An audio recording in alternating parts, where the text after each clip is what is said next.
Pavlopetri is a 5,000-year-old city, underwater. The streets are walkable, buildings still stand, and one detail still escapes us: its real name. Right now, every coastal city alive today is sinking the same way. This is how the first one drowned. In 1967, an oceanographer named Nicholas Fleming swam out from a small Greek beach. Snorkel, clipboard, soft pencil, that was the kit. 4 meters of water. He looked down. He saw a corner, a square corner. Cut stone, set deliberately. The kind of corner you only get if a person made it. Then he saw the next one, and the next.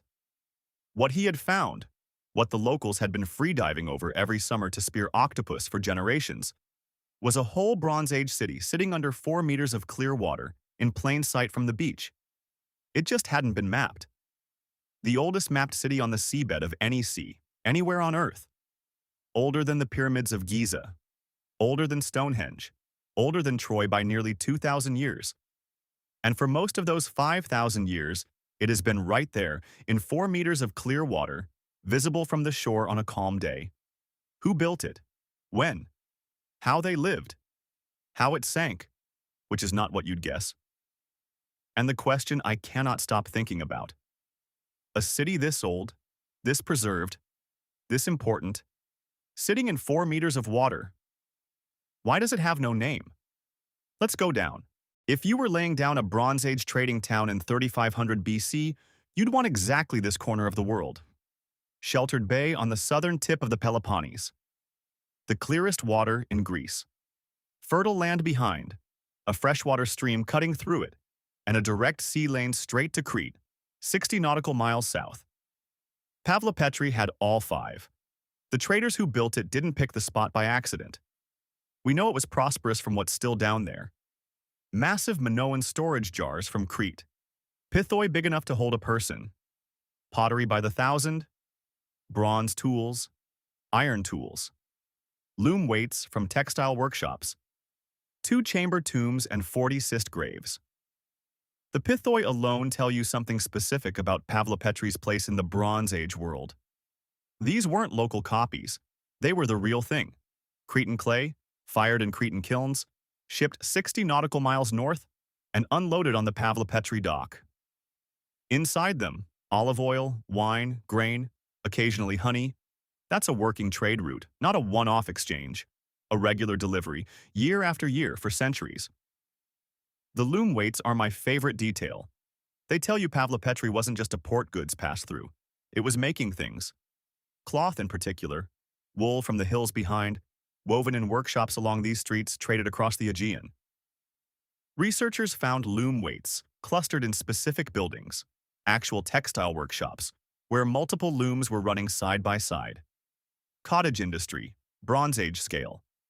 This was a working town. At least 15 distinct buildings have been mapped. Some have up to 12 rooms. There are courtyards, the kind you still see in Greek villages today. Doorways, thresholds, street corners. You can stand at one end of the underwater grid, look down, and trace where someone's front door used to be.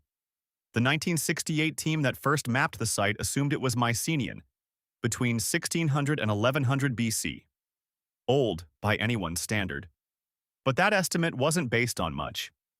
As deeper sherds came up, Middle Minoan, Early Minoan, Bronze Age I, and underneath all of them, Final Neolithic, the dating moved back, way back, to around 3500 BC, when the people of Pavlopetri were weaving wool in those streets. The people who would build the pyramids hadn't been born yet. So how does a thriving Bronze Age town end up under 4 meters of water with the street grid still intact? The short answer, not all at once. The Eastern Mediterranean is geologically alive. The African plate pushes north into the Aegean microplate at about 3 centimeters a year. The seafloor sinks. Sea levels were rising as the last ice age's glaciers retreated. Imagine those two forces working against you at the same time. From below, the ground is dropping away, slowly but steadily, every century. From above, the water is creeping higher. The two meet in the middle, at the doorways and harbor walls of a town that didn't have the luxury of moving. By 1500 BC, the sea was only a meter below the lowest streets. People built up, raised thresholds, reinforced harbor walls. The same conversation Venice and Jakarta are having right now. Then around 1000 BC, give or take a generation, the first earthquake hit. Tectonic settling dropped the coastal shelf another meter. The lower streets flooded permanently. Here's where it gets interesting. Pavlopetri did not end with a bang. No destruction layer, no scattered weapons, no signs of panic. The people of Pavlopetri saw the writing on the wall, or rather the water on the doorstep, and they walked away. Slowly, over generations. They moved their homes inland. They took the loom weights, the pottery, the stories. They left the streets, the foundations, the harbor walls. Because you can't take those. 2 more earthquakes followed. Then between 480 and 650 of the Common Era, one final tectonic shift sank the site another 3 meters. Final position, 4 meters underwater, where it has sat undisturbed ever since. Because nobody could build over it, plow it, or scavenge its stones, the city is preserved exactly as it was on the day the last people walked away. The sea didn't destroy Pavlopetri. The sea saved it. But here's what nobody saw coming. For 40 years after Fleming's swim, the site sat untouched. No money, no technology. Pavlopetri was supposed to be a Mycenaean port, a footnote, 3,000 years old at most. Then in 2009, a team came back with sonar and 3D mapping that hadn't existed in 1968. And the deeper they scanned, the older it got. Over 4 years, they did something that had never been done anywhere. They surveyed an entire submerged town in 3 dimensions, accurate to a few centimeters. The first photorealistic 3D reconstruction of a complete, prehistoric city built from real measurements, not imagination. You can today watch a digital walkthrough of streets that haven't seen daylight in 3,000 years. The survey turned up details that the snorkel and clipboard era had missed entirely. Specific buildings with specific functions. That textile workshop with the loom weights clustered along one wall. A larger structure near the harbor with what looked like grain storage bins. A smaller building toward the inland edge, full of broken pithoi sherds, almost certainly a pottery shop, where the imported Cretan jars came in to be redistributed. An entire economy, mapped in 3 dimensions, 4 meters underwater. The dating, finalized by Henderson's team, pushed Pavlopetri's founding back from Mycenaean, 1600 BC, to 3500 BC. That is 1900 years older than anyone thought when the site was first mapped. It went from a Mycenaean port to one of the longest continuously inhabited urban sites in the prehistoric Mediterranean. 2,500 years of continuous occupation, longer than the entire span from the founding of Rome to the present day. I should address this because it always comes up. Is Pavlopetri Atlantis? No. Plato's Atlantis was much bigger, much further west, dated absurdly early, and almost certainly a folk memory of the Minoan eruption that buried Akrotiri. Pavlopetri is the smaller, real, less famous cousin. A town that didn't need a myth, because we can stand over its streets right now. Pavlopetri wasn't isolated. The Cretan pithoi tell us about Minoan trade. The textiles tell us they were producing for export.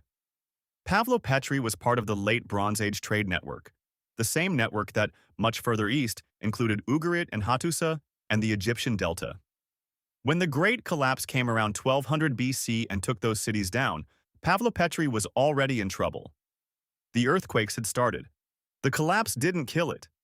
It just removed the last reason to stay. The site is still being studied. New buildings get added to the map every few years.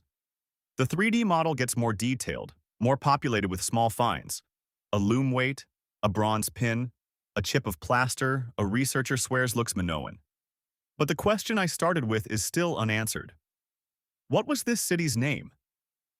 Pavlopetri is the modern name, Greek for Paul's Stone, after the small islet in the bay.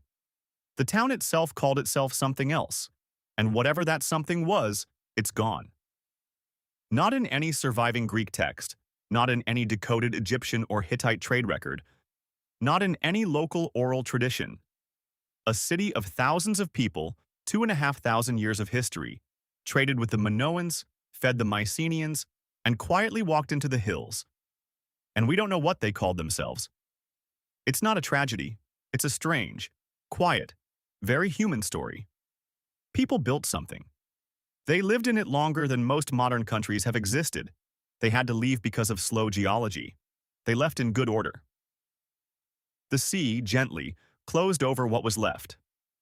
And here's why Pavlopetri matters now. Every coastal city today is in a slow version of the same fight. Jakarta is sinking faster than the sea is rising. Venice is in a multi-billion-euro project to hold back the next storm. Miami is raising streets. Every one of them is having the conversation Pavlopetri's people had 3,000 years ago. Stay, adapt, or pack the loom weights and walk inland. Pavlopetri is sitting in 4 meters of water. Imagine what's down at 14, or 40, or 400. Off Cyprus, divers have already mapped what looks like Greek streets at 1,500 meters. Off the Black Sea coast, sonar surveys have flagged dozens of likely settlements at depths nobody can yet reach. Heraklion, off the Egyptian Nile Delta, was the busiest port of the ancient world for almost 1,000 years, until earthquakes and rising water dropped it under 30 feet of Mediterranean. We only began excavating it in 2000. Phanagoria, in the Black Sea, was a Greek colony with marble streets, now half submerged, half buried under a Russian beach. The Mediterranean alone may have hundreds of Pavlopetris waiting. Everyone with a name we don't know, a story we haven't heard, and a doorway that hasn't been walked through in 3,000 years.